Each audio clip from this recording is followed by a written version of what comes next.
Hey, Redeeming Grace Church family and friends, Pastor Josh here, and it is Tuesday evening, February 20th of 2024. I just want to share some updates on what's going on in the life of the church and encourage you to be involved in various ways. The first is that there's a women's book study that's kicking off tomorrow night here at the Ministry Center at 6:30 every Wednesday evening.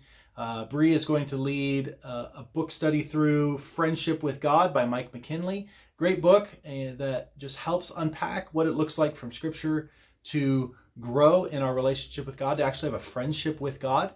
And so ladies, you're invited to come. I think she's got about 10 that are planning to come, which is a great group. There's always room for more. And so if you're interested in that, ladies, just go ahead and plan to show up some Wednesday night. They'll have a book for you. And it'll be great to deepen friendships with other women and friendship with God.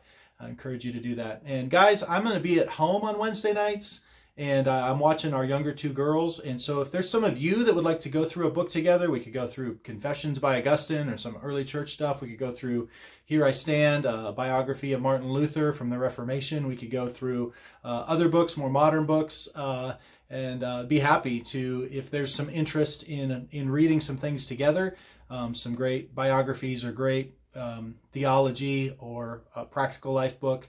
Would love to do that. We just have to do it at my house so I can watch my girls. But if there's any interest in that from the guys, Wednesday nights would work at my house to do a similar thing that the ladies are doing on Wednesday nights. So I just want to throw that out there. Let me know if there's any interest.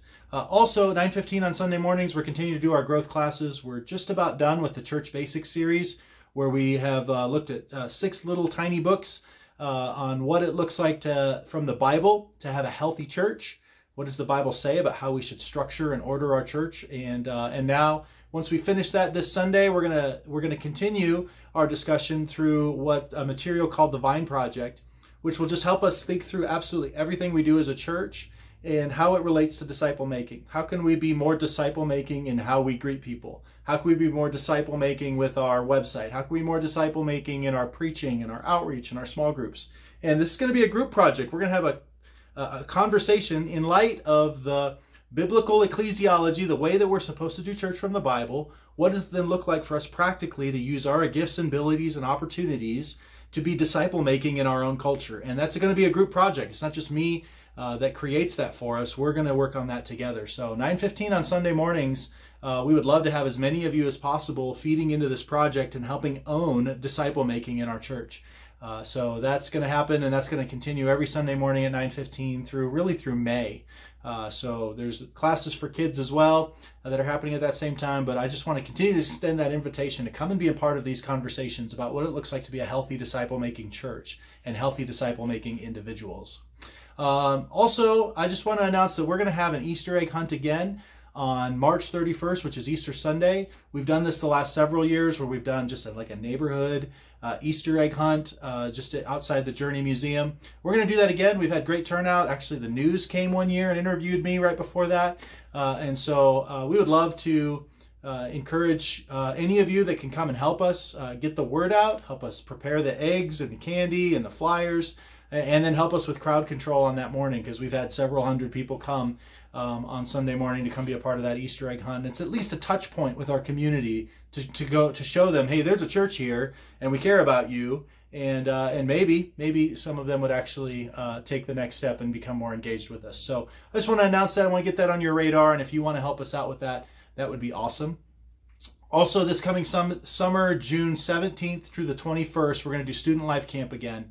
We did it for the first time as a church last year. We took 8 students, and Bree and I were the adults that went, so we took a total of 10, and had a wonderful time at Estes Park, Colorado, doing Student Life Camp. It was wonderful. It was awesome. It was a great camp. I've been doing it for years. It's the first time with Redeeming Grace that we've done it. We're going to do that again, so we've signed up, and right now I have about 15 students, twice what we had last year. And so if there's other students that want to go, or you know someone that you'd like to invite to come be a part of it, we would love to add more to that. We would love to just continue to grow the interest in going to this Bible camp. And I would love to have another couple of adults go with us because this is a big enough group that we're going to need a couple other chaperones as well. So if you have any interest in that, let me know, and we'll see if that's a good fit. And then also, some of these students that are going, their families are really not able to afford the full cost of camp. So I'm going to do everything that I can to make sure that they're able to go, because it will be a life-changing experience. Some of them don't know Jesus very well, or maybe are struggling in their faith, and a week of camp could be life-changing for them, eternity-changing for them.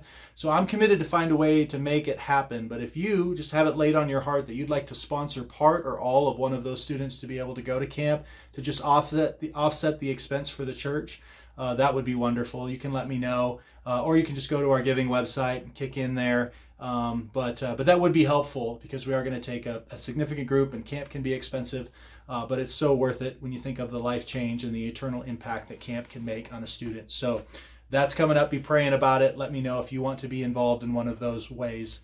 Also, I've thrown out there before some of my dreams about facility, about us maybe at some point, someday, purchasing a multi-housing unit and using that to help single moms, people coming out of drug addiction, people coming out of prison, maybe pastoral interns or mission teams. I just see so many possibilities, and with housing so expensive, that would be amazing if we were able to utilize that for ministry and helping people just be comprehensively discipled in all areas of their life. Well, actually, a couple of days ago, there's a fourplex, 4 two-bedroom apartments all in this one building. Just literally, like if there wasn't a wall right here, I could see it. It's just on the other side, right next to the playground that's by the ministry center, if you've been here before. And it's listed for $400,000. So I just keep looking at that, praying, and I go, that's what we're looking for. That would be the right fit. I don't know if we're in a position here as a church to like jump at that right now. Maybe our members will think differently at this coming Sunday meeting. But I just want to keep praying about that. Man, it's right there. There's opportunities right in front of us, but we would probably need help. So I don't know if that kind of strikes a chord with any one of you, or if that's the kind of thing that you could help make happen. But I just want to throw that out there, that I think there's doors opening. There's opportunities right in front of us. But we as a church would need support and help in order to kind of tackle some of these things. So I just throw it out there as a matter of prayer. It would have to be something that God would have to bring some people to help us do. But you'd be praying along those lines. And I'm also thinking about some other ways, some other places that maybe we could worship on Sunday morning. We love being at the Journey. We're not necessarily looking to move, but I see some doors opening in another place that might be really strategic for our ministry. So just keep praying for facility things, and both worship space and also for ministry, a ministry tool. God may be opening some doors, and we would love to walk through those doors if it be His will. So lots of other stuff going on. You can see that on the website. You can see that in this email, and just in various places on Facebook. But I love you. Thank you for taking a few minutes to watch this video. Thanks for letting me dream with you a little bit, invite you to be a part of things, and let me know how I can be praying for you. I love you. Have a great week. We'll see you Sunday.